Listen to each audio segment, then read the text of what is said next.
प्रेमानंद जी महाराज कहते हैं कि मन को सदा प्रसन्न रखने के लिए हमें अपने विचारों और भावनाओं को सकारात्मक बनाना होगा। वे कहते हैं कि हमें अपने जीवन में सकारात्मकता को बढ़ावा देना चाहिए और नकारात्मकता को दूर करना चाहिए।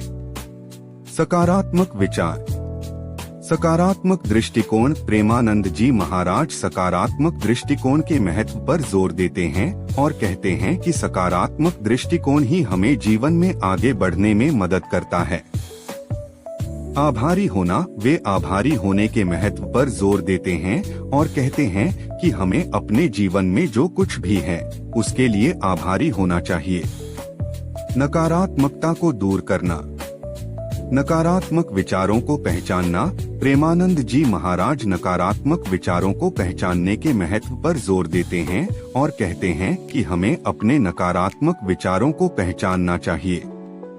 नकारात्मक विचारों को बदलना, वे नकारात्मक विचारों को बदलने के महत्व पर जोर देते हैं और कहते हैं कि हमें अपने नकारात्मक विचारों को सकारात्मक विचारों में बदलना चाहिए। ध्यान और आध्यात्मिकता। ध्यान, प्रेमानंद जी महाराज ध्यान के महत्व पर जोर देते हैं और कहते हैं कि ध्यान हमें अपने मन को शांत और सकारात्मक रखने में मदद करता है।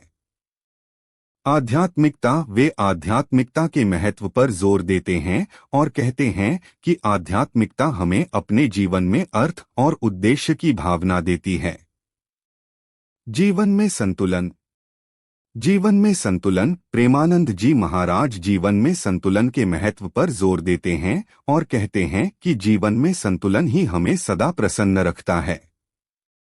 समय प्रबंधन, वे समय प्रबंधन के महत्व पर जोर देते हैं और कहते हैं कि समय प्रबंधन ही हमें अपने जीवन में संतुलन बनाए रखने में मदद करता है। प्रेमानंद जी महाराज के अनुसार मन को सदा प्रसन्न रखने के लिए हमें अपने विचारों और भावनाओं को सकारात्मक बनाना होगा। हमें अपने जीवन में सकारात्मकता को बढ़ावा देना चाहिए और नकारात्मकता को दूर करना चाहिए। ध्यान, आध्यात्मिकता और जीवन